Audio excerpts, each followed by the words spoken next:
अचानक से क्या जब हमने कथा कही एक दिन तो उन्होंने पूछा ये बताओ जो है तुम कौन बिरादरी के हो।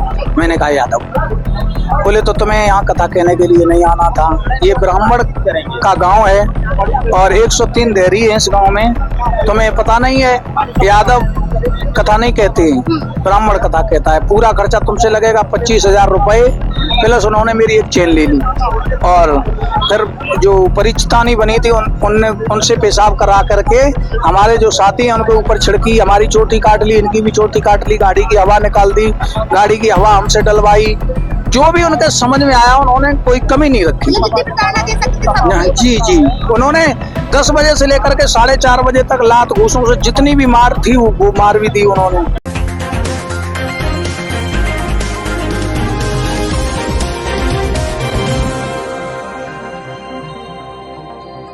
नमस्कार, मैं कीर्ति और आप देख रहे हैं जीके न्यूज। इटावा में जिन कथावाचकों के साथ ये आपत्तिजनक घटना हुई है उन्हें जाति सूचक शब्दों का इस्तेमाल करते हुए प्रताड़ित किया गया है और वो यादव थे। उन्होंने ब्राह्मण गांव में जाकर के कथा कही, इसको लेकर के ब्राह्मण समाज की तरफ से उन्हें काफी प्रताड़ित किया गया। वो अभी यहाँ समाजवादी पार्टी कार्यालय में मौजूद है, करने की कोशिश करेंगे और जानेंगे कि क्या पूरा मामला और किस तरह से ये घटना उनके साथ घटी और क्या मांग अभी वो कर रहे हैं।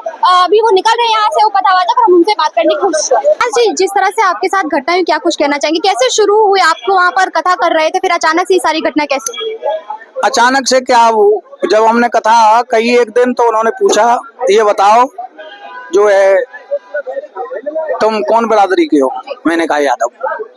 बोले तो तुम्हें यहाँ कथा कहने के लिए नहीं आना था, ये ब्राह्मण का गांव है और 103 देहरी है इस गांव में, तुम्हें पता नहीं है।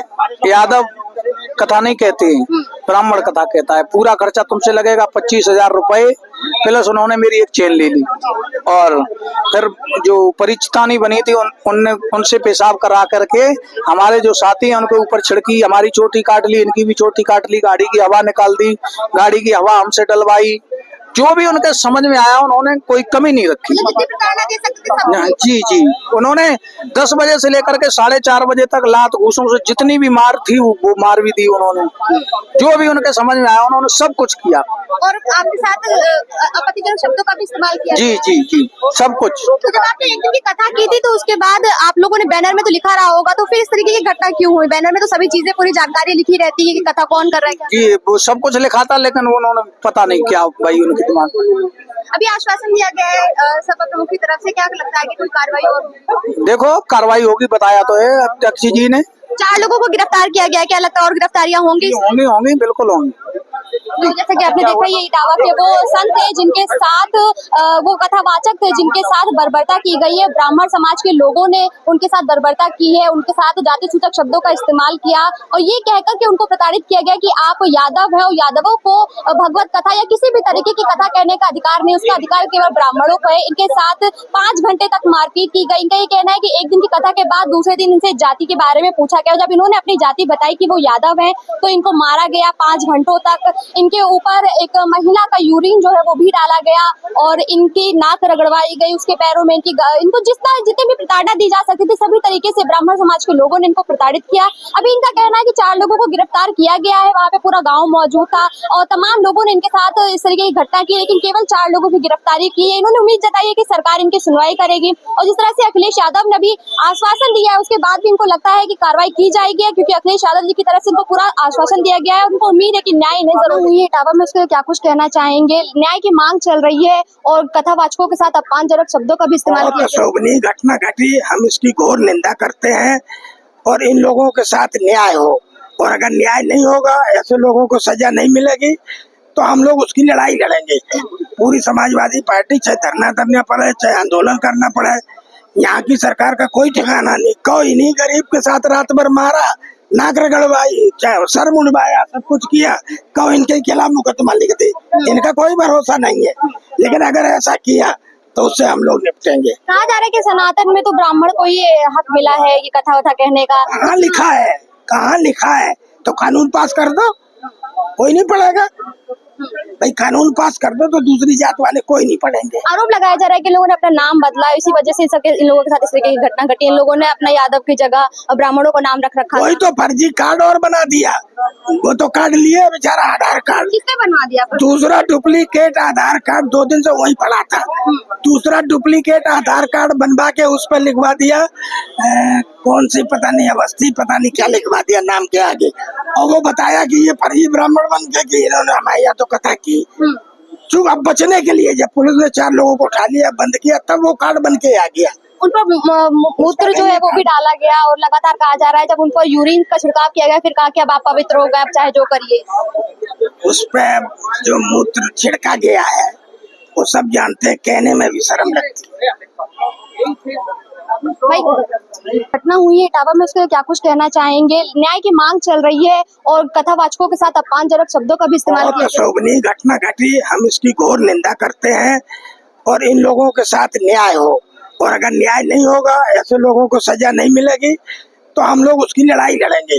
पूरी समाजवादी पार्टी चाहे धरना करना पड़े चाहे आंदोलन करना पड़े, यहाँ की सरकार का कोई ठिकाना नहीं। कोई नहीं, गरीब के साथ रात भर मारा, नाक रगड़वाई, चाहे सर मुंडवाया, सब कुछ किया, कहो इनके खिलाफ मुकदमा लिख दे, इनका कोई भरोसा नहीं है। लेकिन अगर ऐसा किया तो उससे हम लोग निपटेंगे। कहा जा रहा है कि सनातन में तो ब्राह्मण को ये हक मिला है ये कथा वथा कहने का। कहाँ लिखा है? कहाँ लिखा है? तो कानून पास कर दो, कोई नहीं पढ़ेगा भाई कानून। तो अपना नाम बता दीजिए। हमारा संत सिंह यादव है नाम। उस दिन क्या हुआ था? उस दिन तो यही घटना जो आप देख रहे हैं वही घटना हुई। वही सर बता दीजिए क्या हुआ था। यही कि हम जात के यादव हैं तो हम कथा के बोलने लायक के काबिल नहीं है, हम नहीं बोल सकते, शूद्र में आते हैं, इसलिए तुम ब्राह्मणों के गांव में आके कथा क्यों कहिए, बस यही मुख्य उद्देश्य था उन लोगों का। अरे तो आप लोग को बुलाया गया था तो उनको तो पता रहा, उनको पता मतलब जय बाबा लोगों को पता था, उन लोगों ने जब कुछ लोगों को नहीं पता होता है, नई बाजार लोगों ने नए लोगों ने ये किया हमारे साथ। अरे पोस्टर बैनर लगते हैं बकायदा, जी नाम जी पता जी लगता हाँ है। जी, तभी तो उन्होंने देखा कि मतलब ये तो यादव है, और बाद में जब कथा हुई तब उन्होंने हमारे साथ किया। आप लोग क्या मुड़वाया गया?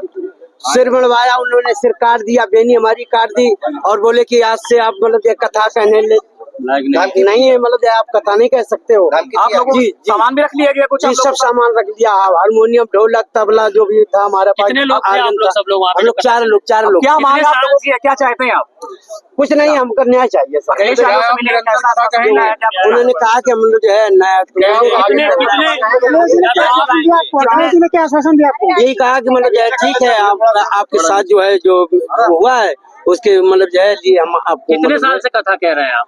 हमें तो 3 साल हो गए, जो हमारे गुरु जी हैं आचार्य जी वो उनको 14 साल। आगे का क्या प्लान है आप लोगों का? आगे अब देखो मतलब जो हमें तो होपलेस हो चुके हैं, मतलब हमें तो टूट चुके हैं, मरे के समान हो चुके हैं हम। देखो भगवान क्या करता है। ये बताइए आप लोग जो ये चीजें हुई इसमें 4 लोग की गिरफ्तारी हुई है, अभी आप क्या मांग करते हैं? इसके अलावा मांग हम ये करते हैं कि मतलब जो न्याय है और जो मतलब जो है जिन लोगों ने हमारे साथ बदतमीजी की, हमारी चोटी काटी, तो हम तो हमारा तो एक तरह का मर्डर हो गया, हमारे बच्चे और हम मतलब जो है मरे के समाने चलते फिरते बदबूत है, क्योंकि समाज में मतलब जो है मुंह दिखाने लायक नहीं रखा उन्होंने, बस यही बात है। अखिलेश जी ने आप लोगों को साथ हाथ भी काफी ज्यादा दिया, मदद की, आप लोग खुश हैं अब? क्या लगता है सनातन?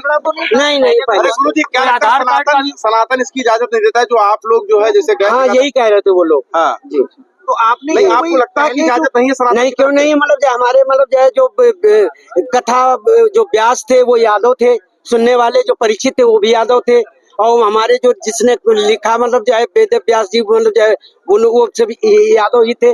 तो हम लोगों के वंशज के हम लोग खुद यादव है, चंद्रवंशी कथा है और चंद्रवंश के हम लोग हैं, तो हमें क्यों नहीं राइट होता है? कुछ ऐसा भी मामला सामने आया था, वो लोग कह रहे हैं कि आधार कार्ड में इनका दूसरा नाम था, इस वजह से भी हमने जी ऐसा कहीं कुछ नहीं, जो ऐसा जो हुआ होगा तो वो लोग जाने, हमें बता रहे आप लोगों की इटावा की घटना को लेकर क्या कुछ कहेंगे? लोग कह रहे ब्राह्मण नहीं है तो क्या हुआ, यादव थे, ज्ञान था तो ज्ञान बांट दिया उन्होंने, लेकिन ब्राह्मणों ने जो क्या गलत किया, क्यों गलत किया भाई? उनके गाँव में आएंगे, आप झूठ बोलेंगे, आप यादव है और आप कथा कह रहे हैं भगवान की। देखिए ये घटना तो वाकई बहुत ही निंदनीय है। और मैं पिछड़ा मुस्लिम मोमिन समाज संगठन का प्रदेश अध्यक्ष होने की हैसियत से बात कह सकता हूं कि जो घटना वहां हुई बहुत ही निंदनीय है। एक शेर के साथ में अपनी बात की शुरुआत करूंगा। सुबह मगरूर को वो शाम भी कर देता है, सुबह मगरूर को वो शाम भी कर देता है, और शोहरतें छीन के गुमनाम भी कर देता है। और वक्त से आंख मिलाने की हिमाकत न करो, वक्त इंसान को नीलाम भी कर देता है। जिस तरीके से सामंतवादियों ने वहां पर इटावा में कथावाचक को बेइज्जत किया, अपमानित किया और चोटी उनकी काटी, और यूरिन से, एक महिला के यूरिन से उनके ऊपर डाला गया, ये जिसकी जितनी निंदा की जाए वो कम है। और मैं तो आपके चैनल बड़ी जिम्मेदारी से बात कर सकता हूं, ये सत्ता संरक्षित लोग हैं जो सरकार की सह पर ये पिछड़ों, गरीबों, दलितों, अल्पसंख्यकों को पीछे जो प्रताड़ित करते हैं, ये पूरी तरीके सरकार की सह है। सरकार की सह कैसे हो गई? वो तो कहते हैं हम सबके साथ में हैं, वो ऐसा घटना क्यों करवाएंगे? क्या फायदा हो रहा है सरकार का? ये हिंदू नहीं थे, ये जो कथावाचक थे, कहते हैं सबका साथ, सबका विकास, सबके विश्वास की बात करते हैं, और 110 करोड़ सनातन धर्म को मानने वालों की बात करते हैं। ये यादव समाज से थे कथावाचक, ये सनातन धर्म को मानने वाले नहीं थे। लेकिन ये भारतीय जनता पार्टी की हुकूमत जब वोट लेना होती है तो इस देश के अंदर चाहे अनुसूचित जाति हो, SC OBC हो, सारे लोगों को हिंदू मानते, पंडित ठाकुर बनिया सबको हिंदू मानती है। और जब वोट लेने का मौका निकल जाती है तो यही सामंतवाद और मनवाद को बढ़ावा देने के लिए इस तरीके की घटनाएं पूरे प्रदेश में हो रही है। आज ये शिक्षा, स्वास्थ्य, जो भी शिक्षित है वो अपने धर्म का काम करने के लिए स्वतंत्र है। ऐसी तमाम घटनाएं और भी सामने आई है जहां पर कुछ पिछड़े वर्ग के लोग थे जिनके मुंह में घास भरी गई। इससे पहले भी ऐसी घटनाएं देखी गई हैं, अलग अलग जिलों में आई है जहां पर पिछड़े दलित लोगों के साथ इस तरह की घटनाएं ब्राह्मण समाज के लोग या दूसरे समाज के लोग कर रहे हैं। क्या लगता है कि क्या इसमें वाकई किसी की मिलीभगत है या ब्राह्मण समाज क्या समझ रहा है खुद को? नहीं, देखिए, मैं किसी व्यक्तिगत समाज को नहीं कह सकता हूँ। मैं ये कहता हूँ ब्राह्मण समाज में भी तमाम लोग अच्छे हैं, लेकिन जो ये इस घटना में शामिल है और इनके जैसी सोच को पूरी तरीके से उत्तर प्रदेश सरकार को इसका संज्ञान लेना चाहिए। और इन लोगों के खिलाफ ये जो सामंतवादी लोग हैं, मनवादी लोग हैं, जो इस तरीके की घटनाओं में शामिल होते हैं, इनके खिलाफ उत्तर प्रदेश की योगी हुकूमत को और इटावा पुलिस प्रशासन को कड़ी से कड़ी कार्रवाई करनी चाहिए। वरना समाजवादी पार्टी के राष्ट्रीय अध्यक्ष ने कल शाम तक के समय दिया है, अगर उनको गिरफ्तारी नहीं हुई, उनको जेल नहीं भेजा गया, और गिरफ्तार तो किया गया है, वो गिरफ्तार किया गया है, लेकिन अगर कड़ी कार्रवाई नहीं होगी, ये नहीं कि आज गिरफ्तार कर लिया कल उनको छोड़ दिया जाए, अगर उनको सजा नहीं होती है जेल के अंदर उनको नहीं, और गंभीर धाराओं मुकदमा दर्ज करना चाहिए, तरमीम करना चाहिए। तो समाजवादी पार्टी के राष्ट्रीय अध्यक्ष ने कहा है कि पूरे प्रदेश के अंदर जेल भरो आंदोलन और सड़कें जाम करेंगे अगर इन सामंतवादियों के खिलाफ कार्रवाई नहीं हुई तो। अभी कुछ दिन पहले धर्म पूछकर कार्रवाई की गई थी, मारा गया था लोगों को, तो उन्हें आतंकवादी कहा गया था। इन्होंने तो जाति पूछकर लोगों का अपमान करने का काम किया गया, क्या कहेंगे इन्हें? ये सिर्फ इस मुल्क के अंदर दहशतगर्द है, ये दहशतगर्दी पैदा करके हुकूमत में रहना चाहते हैं। हिंदू को मुसलमान में बांटना चाहते हैं, मुसलमान को हिंदू से बांटना चाहते हैं, ईसाई को सिख से बांटना चाहते हैं। इस तरीके से भारतीय जनता पार्टी के उत्तर प्रदेश की हुकूमत पूरी तरीके से नफरत के बीज इस मुल्क के अंदर और प्रदेश के अंदर बो रही है। ये इसमें कामयाब नहीं होंगे और 2027 में यही प्रदेश की आवाम समाजवादी पार्टी, इंडिया गठबंधन और PDA के तहत जो चुनाव होगा उसके मुखिया समाजवादी पार्टी के राष्ट्रीय अध्यक्ष अखिलेश यादव जी प्रदेश के मुख्यमंत्री बनेंगे। तब गरीब, शोषित, वंचित, अगड़ा, पिछड़ा, दलित, अल्पसंख्यक, इनको सबको न्याय मिलेगी। तो जैसा कि आपने देखा अभी यहाँ पर जिन संतों के साथ, जिन कथावाचकों के साथ इस तरह की घटना हुई थी, हमने उनसे बात की और यहाँ पर उपस्थित तमाम जनता से भी हमने बात की और लोगों का ये कहना है कि जो घटना घटी है उसकी जितनी निंदा की जाए उतना कम है। और साथ ही कुछ लोगों ने ये भी आरोप लगाया कि इस पूरी घटना के पीछे कहीं ना कहीं सत्ता का जो है वो हाथ है इसमें और सत्ता से जुड़े लोग इसमें संलिप्त हैं। इसकी वजह से इतनी बड़ी घटना हो गई और लोगों पर अभी तक कोई ठोस कार्रवाई नहीं की गई। केवल 4 लोगों को गिरफ्तार किया गया है, वो भी कोई गंभीर धाराएं, कोई कड़ी धाराएं नहीं लगाई गई है। साथ ही समाजवादी पार्टी की तरफ से अभी 24 घंटे का समय दिया गया और कहा गया है कि इसमें कड़ी से कड़ी कार्रवाई की जाए, अन्यथा इसका जो खामियाजा है वो सरकार को भुगतना पड़ेगा। क्योंकि 24 घंटे बाद समाजवादी पार्टी खुद न्याय लेने के लिए सड़कों पर उतरेगी, समाजवादी कार्यकर्ता जो है वो सड़कों पर उतरेंगे। कैमरा पर्सन के साथ में कीर्ति और आप देख रहे हैं GK।